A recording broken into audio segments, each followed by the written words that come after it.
Well, housing affordability, warnings of a possible recession and the deteriorating situation in Syria and North Korea are just some of the issues that dominated the news agenda.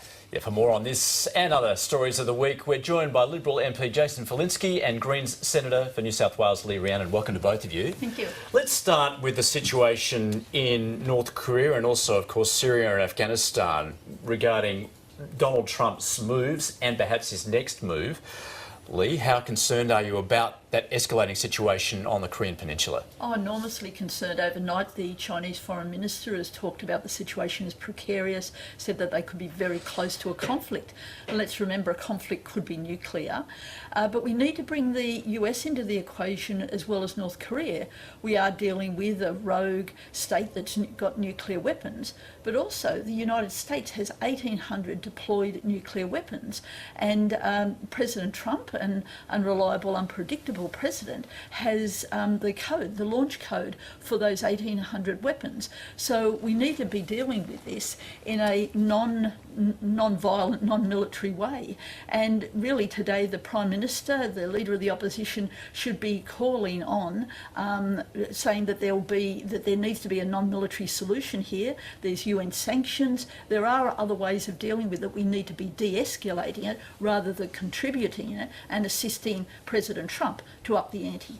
Yeah, Jason, do you feel as though Donald Trump has been irresponsible in the language that is used, but also in indicating that he may well opt for a military option?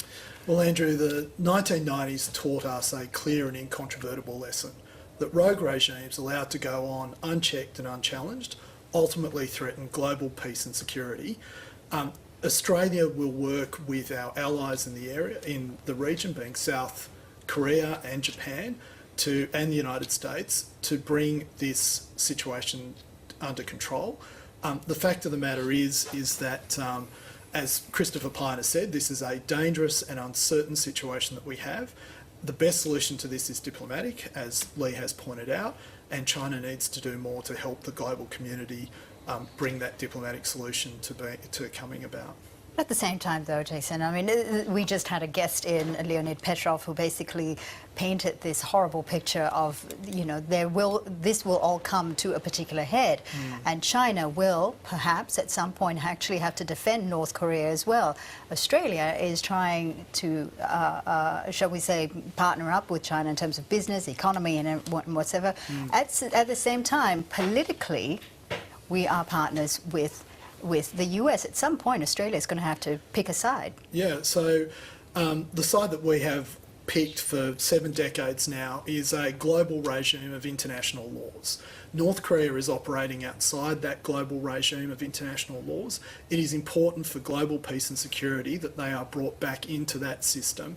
To the extent that China can bring pressure to bear, and they are the nation best placed to do that, is an important and critical solution and the best path forward for a diplomatic solution. I would argue that we don't have to pick sides. Like, really, we need an independent foreign policy. This is the time when Australia needs to renegotiate our relationship with the United States. Rather than occupying that space of deputy sheriff in this region, we need to be out there working for peace. Remember that conflict and war just brings terrible harm to people, and that should be the start of our foreign policy position, not where we're going. Lee, do you have faith in the Chinese leadership that they can broker peace? Oh, look, that's a hard one for me to answer. I'm not in any of those talks. But listening to the Foreign Minister and the President in the past couple of days, they're obviously worried. I'm sure whatever their political intent, they don't want a nuclear war or conflict on their doorstep. And they're the ones who would also suffer. So I'm hoping at least self-interest will drive some good outcomes here. But from Australia's point of view, the Prime Minister and the Leader of the Opposition should be out there today really trying to de-escalate the current conversation. Do you feel as though Donald Trump has signalled his intentions now, given what he did in Afghanistan, having dropped that bomb, and Syria and also well. what he did previously in Syria, of course? Oh, very much so. My worry in how that's played out in the past week is that what President Trump is found is that he can change the narrative in his favour by dropping another bomb. Now, like that's really effectively what he did using Afghanistan in that way of saying, well, here I am, I'm fighting ISIS. You get some good commentary about it. He's very unpredictable. He's very unreliable, and we shouldn't be saddling ourselves up so closely to him. Jason, I mean, are you at all perturbed by his course of action to this date? Well, no, actually, because I think that what we have, the Assad regime or most serious commentators and analysts say that the Assad regime used chemical weapons on innocent men, women and children in its own country. That is a breach of international conventions and law. What the United States did during the week was say that you will no longer be allowed to use chemical weapons against your own people with impunity. We have a choice here. We can either live in a world of international laws where there are global consequences to breaching those laws, or we can go back to the jungle. Now, at the moment, the world has, for the last 7 decades, by and large, enjoyed unprecedented global peace and security. We have a choice that we can continue in that vein, and that there are consequences when people go outside That is from the an law. Australian perspective. Yeah, global peace and security. That is Think from the Middle that. East. That Think of is Africa. when you look at all international measurements of conflict. Conflict has been reducing year on year since the Second World War.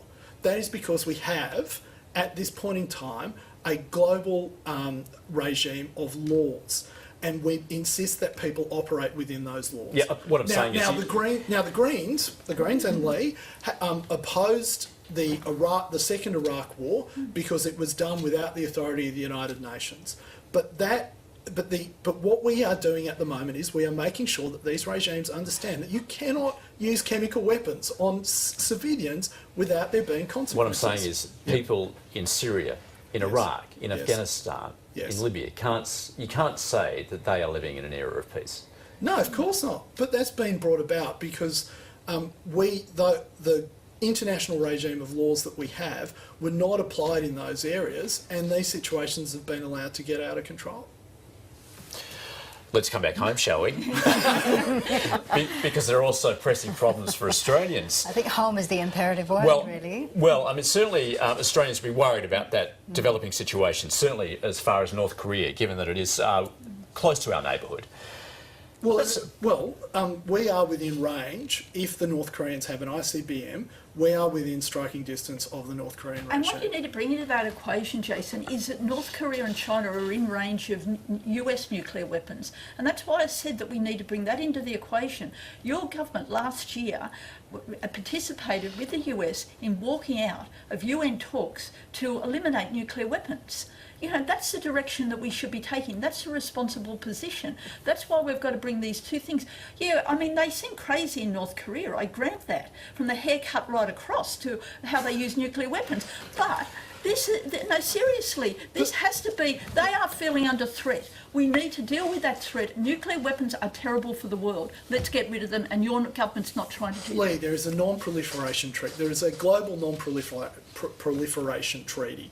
The United States, Russia, China, and a number of other countries, well, in fact, dozens of countries are signed up to the non-proliferation treaty. Their nuclear weapons are governed by international law. North Korea is not part of that regime. That's what makes it so dangerous. All right. Sorry. Let's change topic, because there are also domestic issues to talk about, which I was getting into as far as the debt and housing issue is concerned at home. Yes, sir.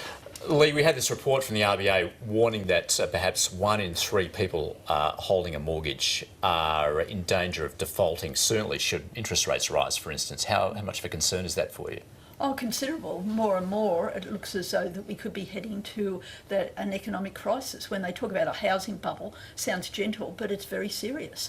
The housing situation is something that is very challenging. I mean, talking about housing crisis, there's also the other aspect to the crisis that's revealing within the Turnbull government. But coming back to the issue itself, The starting point should be everybody has a right to a home. Then the issues that are driving this housing crisis, the economic pressures, is the capital gains tax discounts and negative gearing and the failure of the government to deal with them. We haven't got these issues rising in other countries because those sort of tax breaks are not in place.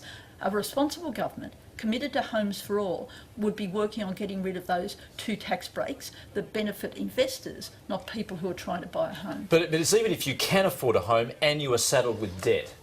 Jason, how many people would be close to defaulting, do you think? Do you think the RBA is purely putting this warning out there saying you need to take care, not just for those who hold debt in the form of a mortgage, but also for the banks? Perhaps you're being a little irresponsible. Well, I shouldn't speculate on what the Reserve Bank and APRA are saying, but what I can say is that Australia has and is recognised globally as having global best practice when it comes to prudential regulation.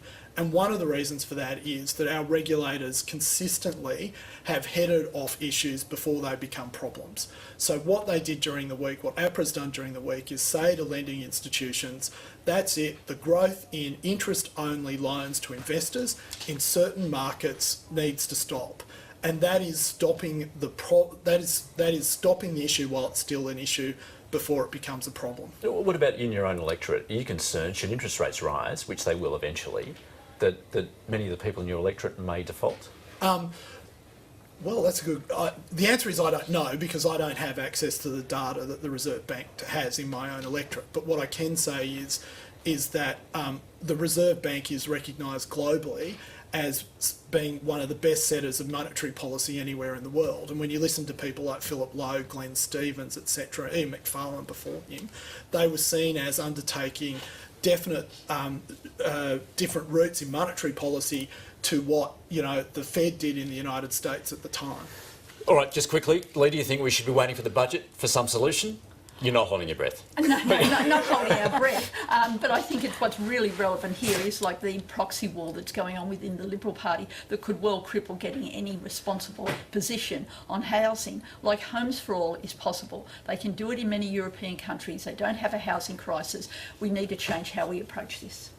We have run out of time. So, you wanted to respond, I know. Yeah. Jason Falinski, Lee Whenever Rhiannon. I get to respond, we've run out of time. Thanks very much. Thank you. Thank you. Now, sport and music are usually the go-to extracurricular activities for high school students.